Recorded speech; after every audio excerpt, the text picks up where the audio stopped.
เดี๋ยวสบายดีท่านผู้ชมมื้อนี้ก็ทีมงานจีเส้นของพวกเขาเนาะและทีมงาน Music Max Max on Tour พวกเขาก็ได้มาไกลพอสมควรเนาะจากที่หลวงพระบางข้ามมาที่เวียงจันทร์แล้วก็ข้ามมาปักสีแล้วก็มาถึงอัตตปือเนาะเมืองสนามไสนี่คือบนที่ทุกท่านเห็นอยู่ข้างล่างนี้ก็คือเมืองสนามไสที่เพิ่นได้รับผลกระทบจากภัยพิบัติเนาะก็คือเขื่อนสีน้ำน้อยสีน้ำเปลี่ยนเนาะแตกเนาะแล้วก็หลายครอบครัวที่ว่า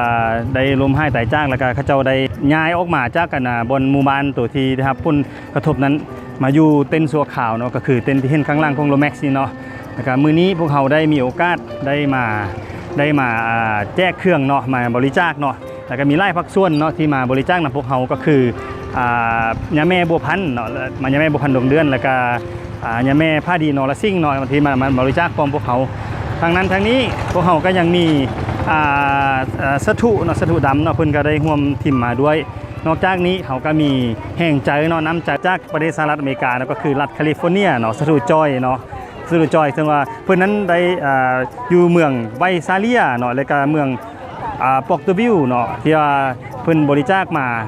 เพิ่นก็มีพี่น้องประชาชนลาวเขาญี่ปุ่นที่มีน้ำใจอันใหญ่หลวงเนาะบริจาคมาให้พี่น้องสาวสนามใสนี่เนาะแล้วก็ขอบใจLSTV เนาะ LSTV ที่อยู่ประเทศสหรัฐอเมริกาที่เพิ่นจะไปเผยแพร่ให้ทุกคนรู้ว่าพวกเขามาบอนนี่พวกเขามาจริงเนาะพวกเขามาแจกด้วยมือเลยเนาะแจกกับมือเลยให้ถึงมือประชาชนผู้ที่นะครับ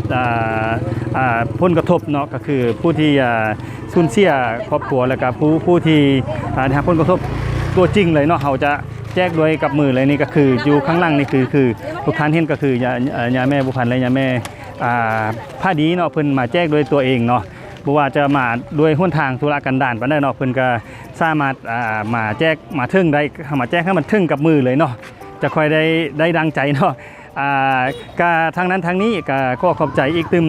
ผู้ใหญ่ใจดีเนาะก็คือท่านเพิ่นอยู่ประเทศเพื่อนบ้านเฮามอเฮานี่แหละเนาะก็คือน้องขายเนาะเพิ่นอยู่มอเฮานี่แหละก็คือยาพ่อกิมก้ายเนาะแล้วก็ยาแม่กิมเตี้ยวเนาะนามสกุลเพิ่นเป็นเอียสกุลนี่ก็คือยาพ่อกิมก้ายและยาแม่กิมเตี้ยวเอียสกุลเนาะเพิ่นได้ใจดีเนาะเพิ่นได้บริจาคมาช่วยเหลือที่ว่าเพิ่นได้ฝากน้ำใจมาก็บ่น้อยก็หลายเนาะอันนี้ทั้งนั้นทั้งนี้ถึงว่าจะเป็นน้ำใจที่พวกเขาจะบ่สามารถช่วยได้ถึงหมดครอบครัวก็บ่เป็นอย่างเนาะเพราะอันนี้ก็เป็นน้ำใจหนึ่งที่พวกเขาสามารถเอาส่วนหนึ่งเนาะมาช่วยส่วนนึงเป็นภาคเป็นส่วนหนึ่งที่ช่วยสังคมได้เนาะช่วยคนที่เพิ่นทุกข์ยากที่แท้จริงเนาะที่เพิ่นที่ว่าเพิ่นทุกข์แท้ๆนี่เขาจะสามารถช่วยได้ฉะนั้นท้ายรายการจีเส้นพวกเขาเนาะมื้อนี้ก็นำทุกคนมาเฮ็ดบุญด้วยกันเนาะเอาไปชมภาพบรรยากาศต่างๆในการแจกของกันเข้ากล้องกันเลยเนาะ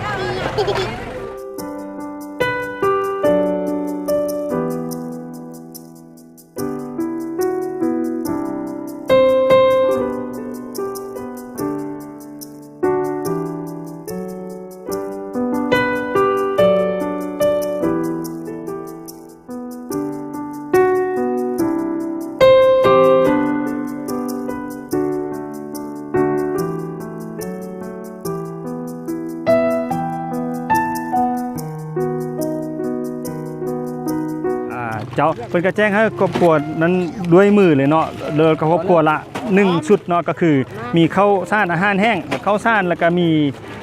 น้ำเนาะแล้วก็มีเสื้อผ้าต่างๆที่พวกเขาได้มาแจกคือเสื้อผ้าของรายการ Music Max นี่รายการ TVG เส้นนี่ของพวกเขาได้มาแจกเครื่องที่เลยเนาะอันนี้เขาก็ดีใจเนาะอิ่มบุญเนาะมื้อนี้เขาได้มาแจกด้วยกับมือได้มาเห็นด้วยกับตาที่ว่าเขาเทิงมือเทิงใจกันเลยว่าซั่นซะเนาะ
ชมท้ายสุดนี้พวกเขาก็ขอขอบใจภาคส่วนที่เกี่ยวข้องนะบ่ว่าจะเป็น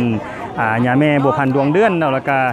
ญาแม่ผ้าดีเนาะละซิ่งเนาะแล้วก็ไอ้กล้วยนะมิสเตอร์กล้วยพวกเขาได้เดินทางร่วมกับพวกเขามาบริจาคในครั้งนี้กับรายการทีวีจีเส้นพวกเขาเนาะทางนั้นทางนี้พวกเขาก็ขอขอบใจญาพ่อกิมก้ายและญาแม่กิมเตี้ยวเนาะเอียสกุลเนาะที่เพิ่นเป็นผู้บริจาคมาจากฝั่งประเทศเพื่อนบ้านพวกเขาก็คือฝั่งน้องข่ายนั่นเองเนาะนอกจากนี้พวกเขาก็ยังขอบใจหุ้นมัดไก่เลยเนาะจากประเทศสหรัฐอเมริกาก็คือรัฐแคลิฟอร์เนียเนาะสตูจอยเนาะสตูจอยซึ่งว่าเพิ่นนั้นได้อยู่เมืองไวซาเลียเนาะแล้วก็เมืองปอกตวิวเนาะที่ว่าเพิ่นบริจาคมาเพิ่นก็มีพี่น้องประชาชนลาวของญี่ปุ่นที่มีน้ำใจอันใหญ่หลวงเนาะบริจาคมาให้พวกเขาเนาะพวกเขานี้เป็นผู้นำวัตถุสิ่งของต่างๆนี้มาบริจาคด้วยมือเลยเนาะให้กับประชาชนผู้ได้รับผลอุทกภัยในครั้งนี้เนาะแล้วก็ขอบใจ LS TV เนาะที่สหรัฐอเมริกาเช่นเดียวกันเนาะขอบใจทุกภาคส่วนเลยเนาะถ้าว่าทุกท่านมีน้ำใจอยากจะมาด้วยตัวเองก็มาได้เทื่อหน้าเนาะแล้วก็อยากจะมากับพวกเขาเนาะก็เดินทางมาได้ถ้าพวกเขาทอนโฮมได้เพียงพอแล้วก็มีคนจะมาถ้าจะมาถึงที่นี่ก็ต้องใจถึงเนาะเพราะว่ามาไกลพอสมควรเนาะมาถึงแล้วก็ใจถึงต้องมาเฮ็ดบุญด้วยตัวจริงแท้ๆด้วยน้ำใจแท้ๆเนาะมามอบกับมือเลยเนาะมอบกับมือให้ประชาชนที่เขาเห็นอยู่ข้างล่างนี่เนาะก็คือประชาชนที่นะครับพ้นกระทบโดยตรงเลยเนาะที่ว่าเขาจะมีรายชื่อละเอียดเนาะเขาจะมีนายบ้านแล้วก็มีรายชื่อละเอียดที่เฮามอบให้กับมือเขาเจ้าเลยเนาะแล้วก็เต็นท์เขาเจ้าอยู่ทางล่างนี่ก็คือเต็นท์คือเห็นอยู่ทางล่างโรแม็กซ์ตอนนี้นี่เนาะนี่ก็คือเต็นท์ที่ว่ายาวไปว่าทางล่างเลยเนาะว่าเป็นร้อยเต็นท์ที่ว่าไล่ปักส่วนเพิ่นมาช่วยเนาะทักสหประชาชาติได้จากไล่ประเทศเนาะเต็นท์แล้วก็มีทางฝากนั้นฝากนี้เนาะเต็นท์นี่ฝั่งนี้ก็ยา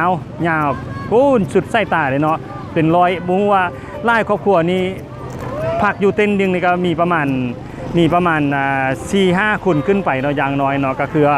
ไล่พันคนเลยแหละเนาะที่ได้รับผลกระทบในครั้งนี้เนาะก็ขอขอบใจทุกภาคส่วนไล่เนาะที่มาร่วมเฮ็ดบุญนำกับนำพวกเขาเนาะในทีมงานพวกเขาทีวีจีเส้นแล้วก็รายการแม็กซ์ออนทัวร์พวกเขาเนาะมื้อนี้อิ่มบุญไล่เนาะขอบใจไล่เนาะ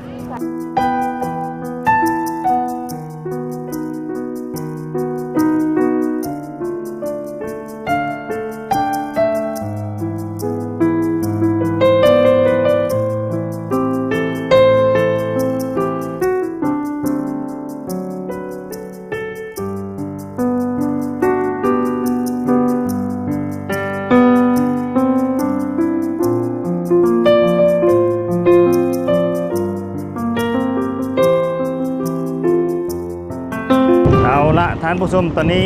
กระทั่งเวลากลับบ้านแล้วเนาะพวกเขาเนาะรายการทีวีจีเส้นก็พวกเขาก็ได้มาไกลพอสมควรเนาะแล้วก็แต่ว่าเขาก็